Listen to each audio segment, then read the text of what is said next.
Yo, it's USA Saiyan here. I'm chilling with my boy Vince at the youngest in the yacht club, getting this session in. Let's go. They want the money and fame. We go to the city and we don't be tucking our chain. Youngest in the Yacht Club. I am Vince Serrano. Yo, we got a special edition of Youngest in the Yacht Club today.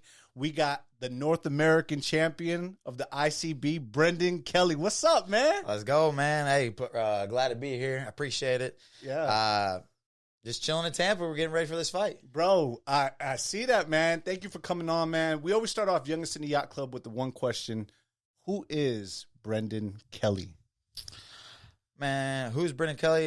He's a hungry individual that is willing to do whatever he needs to do and put in the work that is required to get where he needs to be. Mm-hmm. So that's the thing, is a lot of the people in this world now, they don't understand that you have to do whatever you need to do to get where you need to be, and everyone now wants to be a victim. You know, that ain't me. I've been through the ringer. I've had all this crap happen to me. I mean, we'll talk about that stuff. Yeah. But it's just, at the end of the day, you can't stop. You got to constantly keep pushing. Corey connected us. Chef Corey, by the way, he connected us, but he's got a lot of the same style stuff. Like my tagline in my gym is ultimate goal better than yesterday. Yeah. And so if I'm better than yesterday in some form or fashion, physically, spiritually, or mentally, I'm becoming the ultimate version of myself. Big facts. And then I'm also helping people around me. And that's why I've been able to connect with some really cool people and things like that, you know? Yeah. So it's been a blessing so far, and I've only been in Tampa for about 2-3 days, and it's been really, really fun, man. I've enjoyed the process so far. For sure, bro, and we appreciate you being here, man. Let's get into a little bit of your backstory, dog. Like, where you from? So I'm from Lexington, Kentucky. I've lived there basically my whole life. If any of y'all don't know anything about Kentucky, there's basically 2 cities in Kentucky, Lexington and Louisville. Lexington is where the UK Wildcats play, so big basketball town. And then I've lived there my whole life, so like I've been in a kind of smaller market, and that's the one thing I'm starting to realize is I gotta kind of escape that, right? You know? Right. But started out my entire life, I was always smaller than everybody. So like my freshman year of high school, I was 5'2", 97 pounds, and I'm not someone that holds on to anything. But like one of the things I've saved in my life is my freshman roster of my high school team, because I was on the second biggest school in the state of Kentucky, and I had 150 people on my football team.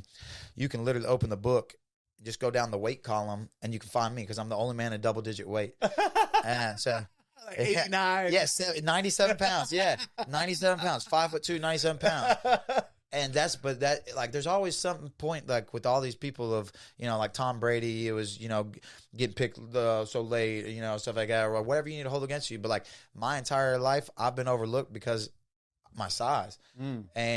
But now looking back at it, I was blessed, because I was blessed at an early age to learn I had to be that much better than everyone just to be seen. Yeah. Just to get my opportunity. Yeah. So that's the thing, is like I watched so many other people too that were my friends, because I only hang out with athletes that got opportunities just because of their size. Yeah. And it was like, this man just started playing. Like, how, what? Like, and dude, you find out the world's political as hell real quick. And so you wake up, you start. People that live life the most are the ones that understand the game, and they understand all the stuff that goes into it while no one else does. And that's where I've been really kind of figuring things out in these last several years. Understand, like, the only reason I have this foot-long mustache is it's a marketing tool. Yeah. Whether you love me or hate me, you're not going to forget me. And that's the whole point. Like Ninja Warrior taught me that. Yeah. Because so I've been on the show Ninja Warrior 5 times, and I did well, but I was always one of those guys, because it was like when I first started, like 20, 21, 22, and I always try to be the humble guy, because that's the way I was raised. You know, put in the work, right? Grind, like your work will show, right? That's not how the game is anymore. It's who screams the loudest. It's who has the. It's not who's the best for the job. It's who has the most clout for the job. Right. And it's not. That's the thing. Is like you have to. It's like, wait, what? All this crap's backwards now. And so you have to relearn all these things. And against connections, it's not what you know. It's who you know. Right. Who can put you in a position to be seen by someone that gives you an opportunity. You know, I'm repping my boy Will Graham right now, because I got connected to. Yeah. I said Will Graham. That's it. Yeah. My bad. Will Golston. I'm repping my boy Will Golston right now, because Chef has a connection there. He's actually going to walk out with me holding the belt for my walkout. Dude, that's going to be amazing. Yeah. And that's the thing, is meeting cool people like this, because he understands that Chef grinds, you know, and Chef put in work, and that's how he gave consistent good service and attitude and stuff. And then so that now he became one of his boys. Yeah. And so it's one of those things. It's all just working into those kind of realms. That's fire, bro. Bro, you talked about it like with the mustache, like because that's the first thing you notice, right? Is that you got the long mustache, and you said like you put in the work. I want to kind of backtrack a little bit. What made you want to do Ninja Warrior, American Ninja Warrior? Like, what was that? Oh, that's easy, man. I grew up watching that my entire life. Like as a kid, I'd watch it with my dad on Spike TV or G4 TV. I don't think any of those are channels anymore. Yeah. So I'd watch the original one over in Japan, and so I got on the first season in America. ANW4, and it was cool because I got to meet like the champion from Japan. He came over because my first season ever, I made it to the finals in Vegas. Wow. And that was the cool part too, is like I never trained for an obstacle, but I was in track shape for college. I just went out and tried it, and then I made it to the finals in Vegas, and then I got back on the next year. And then the next year, I broke my foot the week before I went on. Or no, I broke my foot there. This is crazy. I broke my foot on the second obstacle, made it to the fifth obstacle, and then I had my conference track championships the next week, and my coach was pissed. But I was like, I'm still going to run. This is my senior year at that point. I was like, I'm still going to run. And I led the entire race on a snap foot. When the doctor told me beforehand, he's like, you won't be able to do it. You'll pass out in pain. I'm like, well, am I going to make it worse? He's like, no, I won't make it worse. I'm like, all right. I'll be good. So, I ran on. I literally ran. I ran on it, led the entire race until the end. I got passed right at the end because my body just got like a lactic acid over it. Like I don't know. I didn't practice for the whole week and stuff, but it was one of those things. And then that, at least you did it, man. Yeah, and then that got me back on the next year. So I guess the thing is, it's a constant grind. It's a constant. So the only reason I made connections with Chef and stuff is because.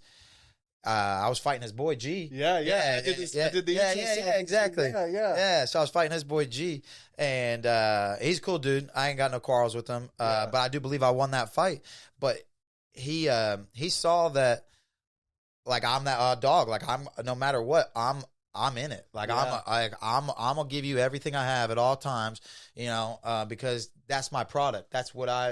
That's what's representing me, my name, my brand, so I'm not going to be that guy that lays down. No, the only way I'm going to go out is on my shield. And I've never been knocked on the ground. And this is the really cool part about fighting so my entire life I played football and ran track. I was All-American in football and All-American in track. And I didn't get a shot to go pro, whatever. I'm one of those people that, okay, so you're not going to make me away. That's fine. I'll create my own path. Yeah. So I started my own Ninja Warrior gym.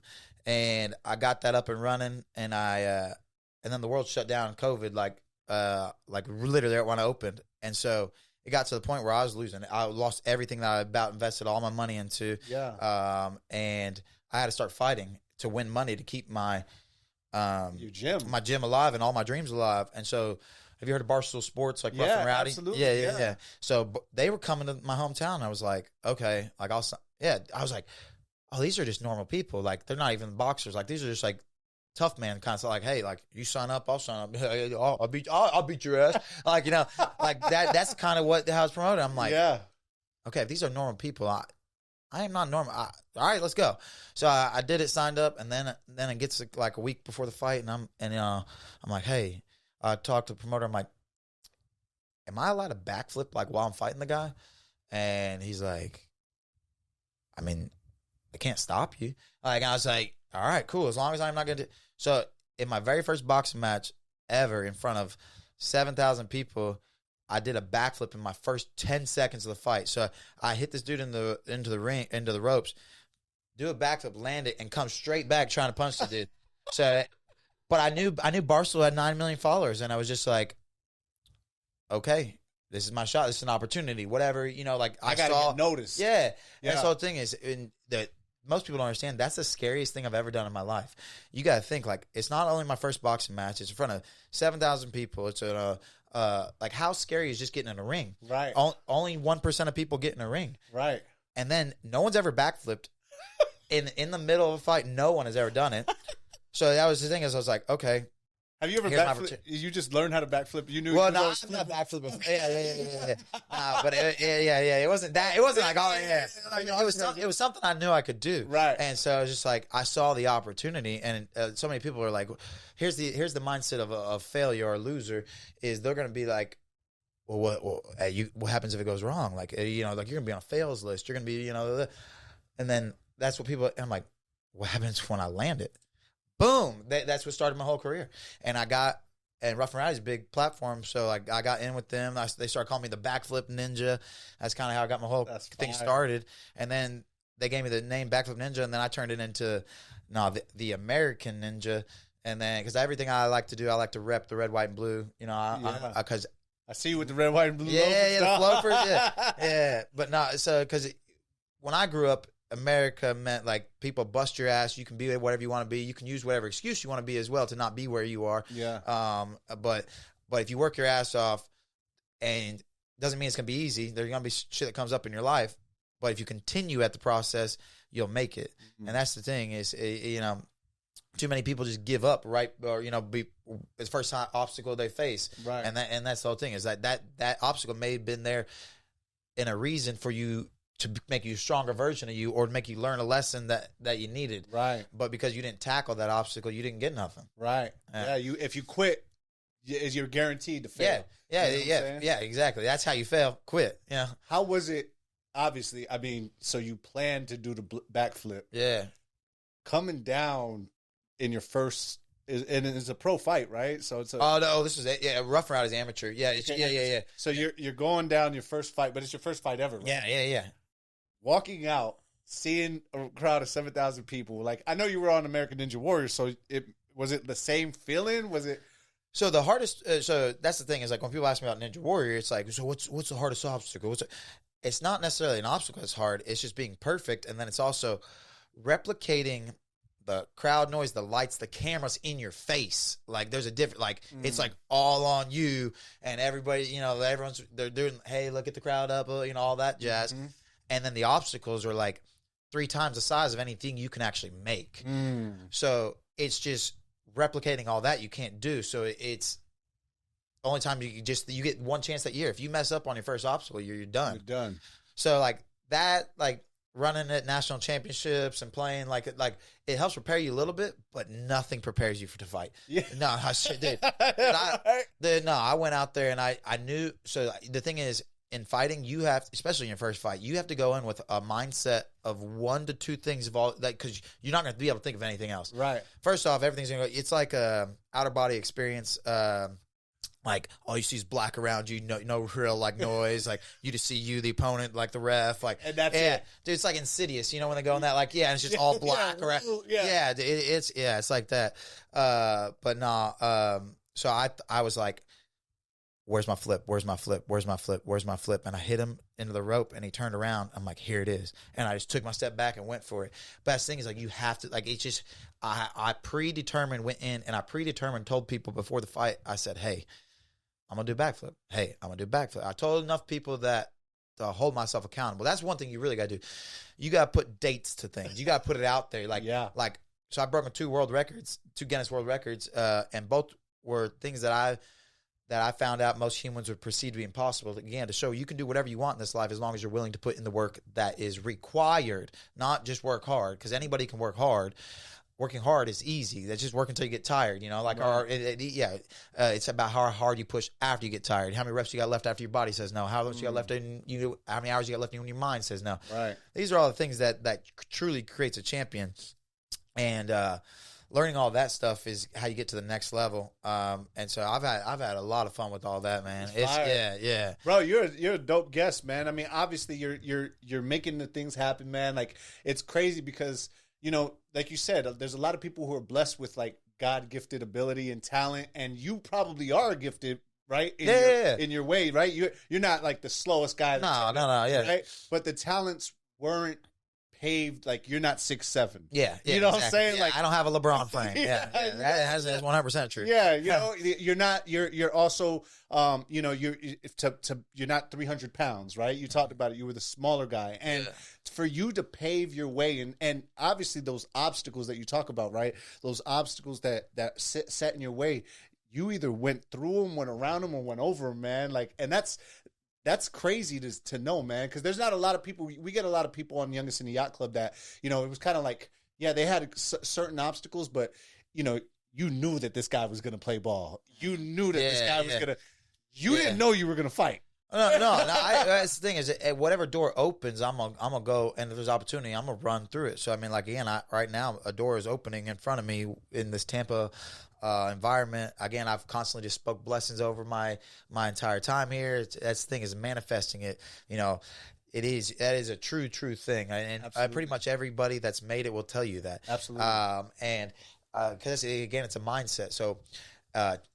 Winning is simply a mindset, but it's a mindset that is only developed by outstanding individuals. Are you outstanding? You know, these are questions you have to ask yourself every single day. The most important question you can ask yourself is, what do I need to do today to put myself in a better position tomorrow to achieve my goal? 1,000%. And so that's the thing is, you got to win the day. And too many people want to look at it as this big thing and like, what's your goal?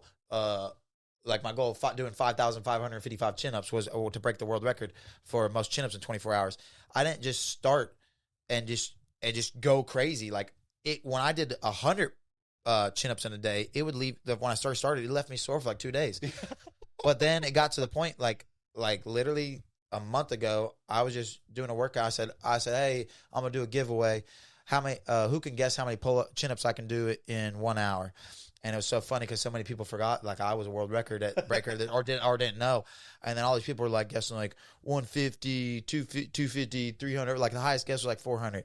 I did 700 with ease. Wow. Yeah. And so, but that's the thing is, it wasn't like that. Yeah. You know, the other record I broke was the world's fastest mile ran backwards. So I ran an entire mile backwards in 5 minutes and 53 seconds. Wow. So 99%, yeah. So 99% of people in the world cannot run a mile forward in under 6 minutes. Right. So again, the point is to show like how much farther I will go than everyone else.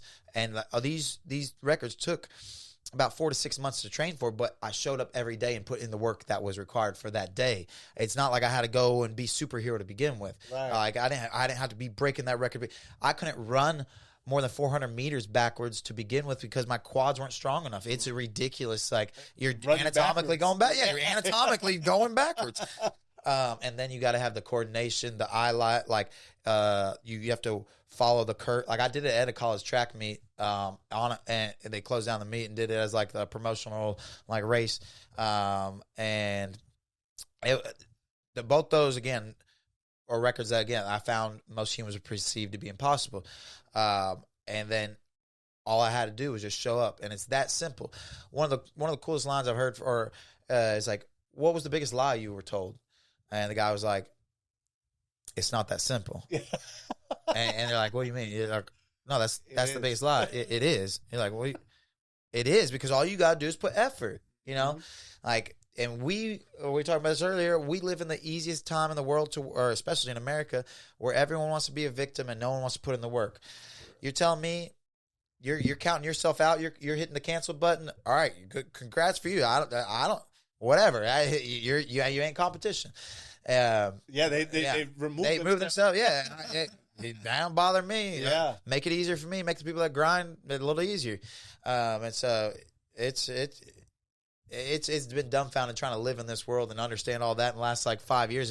COVID and everything really opens your eyes up because especially now, COVID and technology have weakened us as a people. Yeah, for sure. I got a question to ask you because you speak a lot of truths, right? And a lot of certainties and a lot of I don't want to call them parables, but they are kind of no, I understand.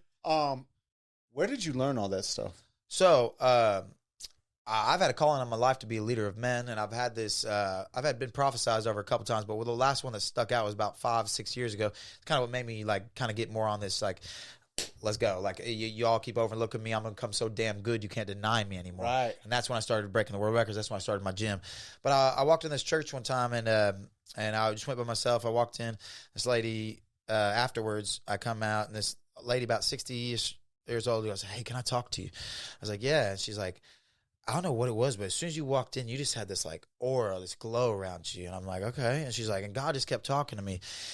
And I don't know what type of fish you were, but you were this high end fish. And he was descaling you, cleaning you up, like getting ready to cut and serve to the people. That's crazy. And I was like, you know, I thank you. Like essentially you're the like second or third person to say this, but in a different like parable. Right. And then I was like, I understand I'm supposed to, but like, what am I supposed to, how do I get there? And she's like, well, what I understand is he's descaling you. He's cleaning you up. He's getting you ready to serve to the people. And that's when I learned that's where that point where I was like, I got to learn how to talk. Like I was so simplistic before. And I was like, if John went to the store, John went to the store. He didn't bodaciously gallop, you know, like all these like the fluffer words and all these one-liners. But that's what resonates with people. So like if you can find all these one-liners and you can put it to your own story and make it your own, that's how you affect people. So I started listening to people I wanted to sound like. Yeah. You know, so I mean one of my blanking out his name right now. E.T. Eric Thomas. Oh yeah. Yeah. You ever heard of him? Yeah. Yeah. The hip hop preacher. Yeah. And so that's how I started out with him. And then I've gotten several other ones on along the way. But yeah, these are my mentors. Yeah. Like so even though they don't know me or Right. anything, they're speaking truth. Yeah. And that is the thing and so at the end of the day, if I ever felt unmotivated or didn't want to I just turned something on and got motivated. As again, it's a physical choice to do whatever you want. Right. If you only work when you're motivated, I'm going to kick your ass Yeah. because I'm going to work every day, whether I'm motivated or not. It's called Right. discipline. And that's the biggest thing is people are like, oh, like they act like because they're so motivated that you're like, oh man, I would if the last 30 seconds, like how you not give it your all? It's like, bitch, because you didn't prepare. Right. You know, it's like, that's the thing is you don't matter how motivated you are, don't matter how much you want to do something. If you don't prepare yourself for that situation, it's not like you just automatically get it. If everyone could, the world would be easy. Exactly. Yeah. And it's not. And it's not. No, Billy Allsbrook's the one I listen to now. Yeah, because he ties everything in with scripture, and I'm a man of faith too. Yeah. And so I like a lot of that. Yeah, That's awesome, bro. Bro, especially with faith, I feel like faith gets you places that your body can't. Oh, right? 100%. Your mind can't, right? That faith helps you get through those things. So I definitely see that. Would you consider yourself an influencer? Yes and no. I consider myself in the sense of I try to influence people to do the positive, correct thing and become the better version of themselves. I am not a social media person per se because I'm a doer, and like I've had to learn the social media game thing. Yeah. I mean, that's why I'm here with you. I'm trying to grow. I'm trying to do all these things so that I can get more opportunities. I mean, I'm in the influencer fight scene. Yeah. And part of the reason I can't get some of the bigger name fights is just because they have so many more followers than me, and it's just like. Again, I know I'd kick your ass, but the only reason I can't fight you is because They you won't say, let yeah, exactly. Yeah, it's like this is bullshit. But yeah, see, dude, fighting for me is so fun because I'm about as primal as like you have left in this. So in this society. Yeah. So like. I don't have much more satisfaction than having the exact same goal as another man and then beating the shit out of them. Like it's one of those things to where it's like I know you wanted to beat my ass, but I fucking showed you who the top dog is. Yeah. And so that's the thing too. I don't box while these people like I fight. Like I turn into a fight and I say, hey, I'm a better athlete than you. I'm more conditioned than you. I'm faster. I'm stronger. I'm the more powerful guy. We're gonna fight. Yeah. And I guess the whole thing is like I put you in uncomfortable positions the entire time because it tires you out. Yeah. If you can't, especially because you're having to react, and when you're reactive, you're using those fast twitch fibers, and they burn you out, and they just gasses you way more than. So the cool thing is I've learned now. My last several fights have been all against top tier people. Yeah. And I've got to learn that all these top tier people, they are all gonna run. So like literally my last 4 I just press forward the entire time and say, hey, fuck you. Like I'm the dog, you know. Like yeah, you're the better athlete. Yeah. And so and I don't care if they hit me because realistically I don't get hit that much. But like if they hit me, it doesn't hurt. Right. But when I hit you, I'll eat one to hit to give you one of mine. Yeah, all day. But that's the fun part about it all. It's been really fun noticing all this and realizing like, oh, like these people can't hurt me. Like I've been 28 fights now, and I can honestly say I've only been hit hard once, but it didn't daze me. Like I had one hit that I was like, man, that one hurt. Like, yeah. But other than that, nothing. Yeah. I felt a couple punches, but no, crazy. Yeah, no, and that's the really cool thing. Yeah, that's awesome. Yeah. Let's talk about your fight, man. Let's talk about your upcoming fight, man. Who are you fighting? His name's Cameron. I don't really know too much about him. He's fought in Rough and Rowdy before, but it was one of the ones with it was like an off spin one or something in Delaware. I forgot what the hosts of those ones were, but it wasn't the normal like Dave Portnoy. He lined up in that, and then I originally had like supposedly like a list of 5-6 people that were interested in the fight or like fighting, but all of them said no. And so that's the hard part too, is in this influencer scene, all these guys want to act like they're the shit until you put something up. Right. Or like till they have to fight someone real, and then they ain't the shit no more. Yeah. So you start. So one thing I want to, but yeah, about Cameron, I don't really know much about him other than I've seen a couple videos and stuff. But my main thing again, like I don't care who my opponent is. I worry about me in the sense like, did I put the training in? Did I put the work in? Consistent results is what creates confidence. Right. So that's the thing is, if I'm constantly passing the test, it don't matter. Like I'll figure you out. I'll kick your ass. Yeah, like, whoever it is. Yep, it don't matter. So whoever you fight, whoever. Yeah, well, that's the realistically again. Like I'm starting to find out, like 160 pounds and under, like I am the top dog. Like I that's one of the things is I've on every realm of everything I've done athletically, I've either been the number one in the world or top 1%. Wow. And so that's when it's getting to the point to where like I'm, like after I make my name a little bigger in this, that's when you start like fully claiming things and stuff. Like realistically, I've tried to do a little research on stuff, but I think I'm the best athlete to ever exist under 160 pounds. Because again, like my diversity as an athlete is so far. Like, yeah. I ran a 4.44 for my pro day for football, bench 225 16 times. I also ran a 408 mile forward, wow. Again, the backward mile 553. Bro, that's 1 minute and 2 seconds each lap. Yeah, that's crazy. Yeah. I was a 149, 150 guy, half mile. Again, like I've ran a 15:35K. Like anything I train or do, like because I put the effort into it and then whatever I do, and then I've learned how to train every aspect of it. Yeah. I've trained myself for everything. Like for my world records, that was me training myself. Wow. Like I've done this whole shit by myself, and that's what's been really cool about these last couple of days is having somebody try to help me out. Yeah. And stuff, and it's been such a blessing. Yeah. So like, you think with a team that like when you get that team, it's gonna be crazy? That's the thing is, all I've ever just needed is someone to buy into me. Yeah. I've never I've been at this game a long time by myself. Yeah, no, bro, and dude, but you can feel the passion. Yeah, you can feel the passion, and that's what's dope, man. And dude, like even when you fought G, he's a professional fighter. Yeah. Like he's bare knuckle. Bare knuckle. Yeah. Well, that's the thing is that's a different breed too. Like bare knuckle fighter. Like if you fight bare knuckle, like you got to be a dog. Like there's because it's not playing. You don't play, but you don't play bare knuckle. Like you don't get your ass knocked out. Yeah. But you know what's crazy is that you said it. Like you've been the top 1% at everything that you've put to. You've broken world records. You've done that. If you could give somebody, because in Youngest in the Yacht Club, people see that. They see you at the top. They see you winning. They see those things. But if you could give somebody who's gonna enter in the scene one piece of advice, what would it be? Don't listen to those of this world with limited mindsets, because those are the people that are going to try to hold you down. Those are the people, like, the reason people can't do what I do is because they didn't believe it was possible. And a lot of that, and then you're going to have, be careful who you surround yourself with, your friends, your family. I've cut so many people out, and my circle is small. I only hang out with the sick and the hungry, the people that are sick and tired of where they are, and the people are hungry enough to do something about it. Yes, sir. You're right? Yeah. Because otherwise, you are in learning things too as well. Like, don't always be the smartest person in the room. If I'm always the smartest person in the room, I'm not growing. Right. Like, I need to learn.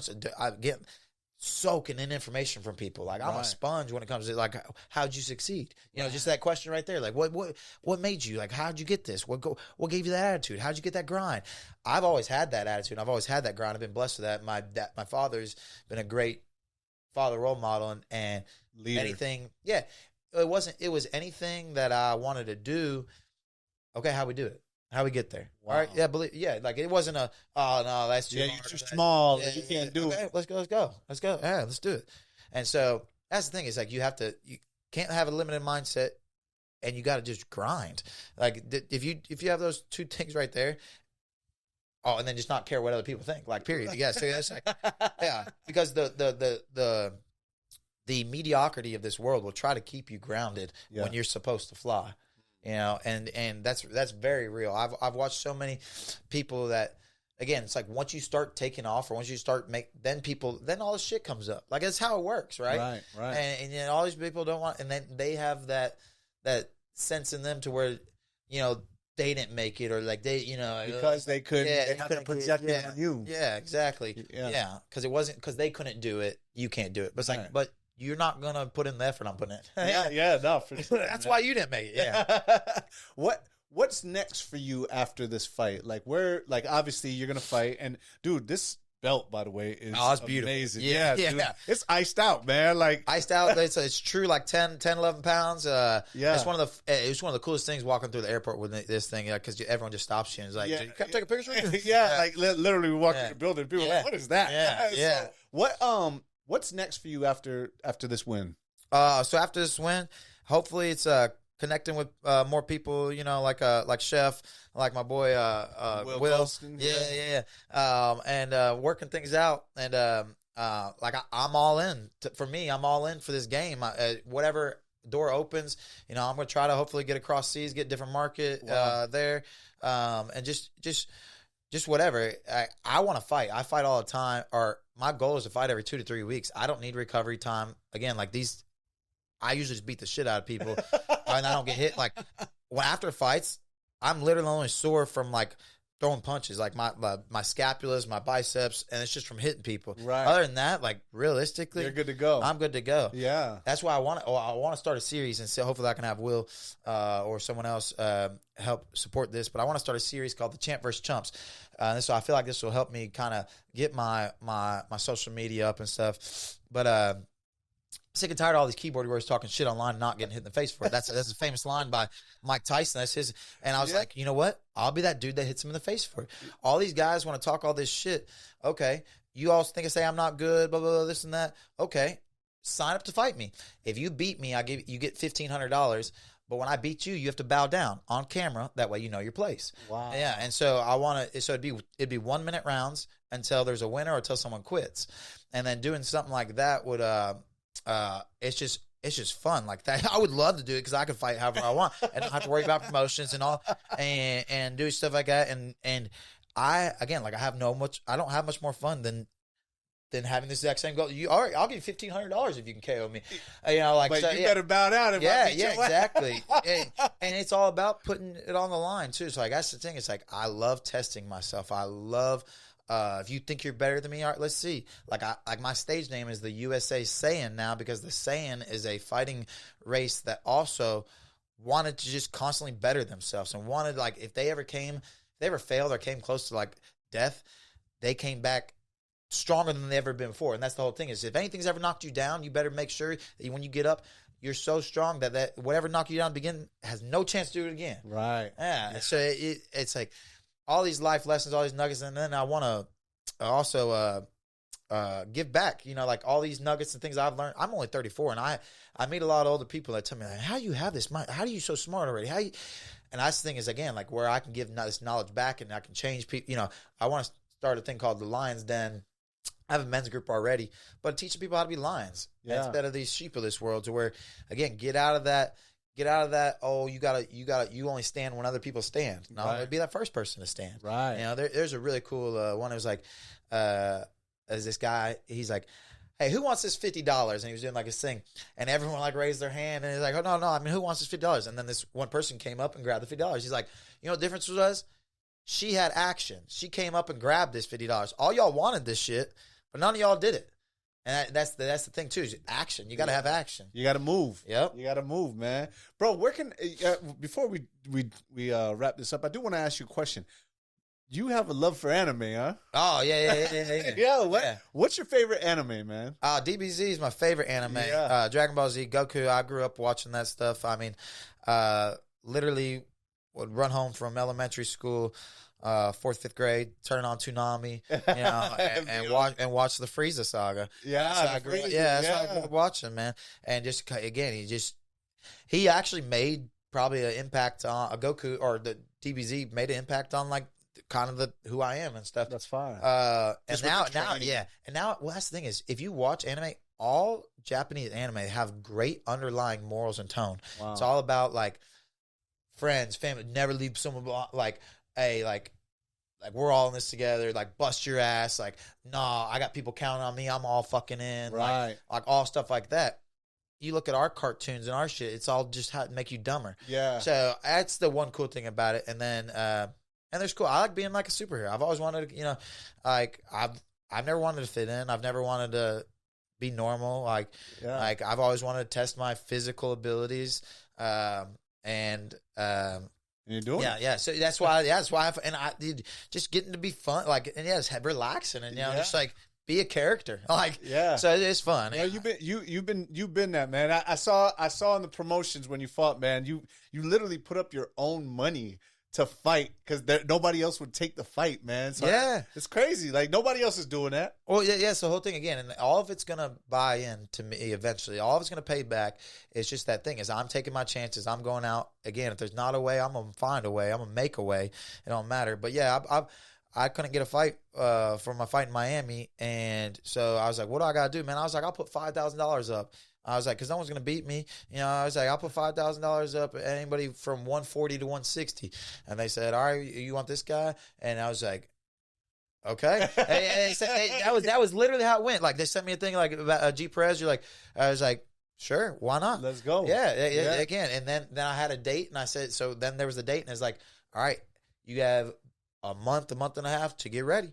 Let's do it. Yeah. And so, like, and G will tell you, I mean, I was in way better shape than he was. I was like, he's a cool dude. Like, like I said, I have no animosity towards him. Yeah. Or anything. I don't think he has any towards me. Yeah. No, y'all fighters. Yeah, exactly. Like that's the thing too, is in the fight community, there is a lot of political stuff, and there is a lot of like, prima donnas and stuff. But for the most part, all the like real dudes understand, like, hey, you're cool. I might have to meet you at some point, and then we'll settle it. No, you're cool. Like we're here to grind. Yeah, like, It's the fight game, man. That's what it is. It's a show, and that's dope that you get to see that you're living that right now, man. Like, you're actually like in there. You're it doesn't matter about the skill level or the what it is, bro. You got belts. Yeah, you winning, and that's what it's about, bro. That's about it. Yeah, man. Bro, where can everybody find you? So I go by the USA Saiyan on social media. On social media. So Instagram, I'm the USA Saiyan. YouTube, USA Saiyan. Twitter, X, USA Saiyan. Then my name is Brendan Kelly. So Facebook is Brendan Kelly.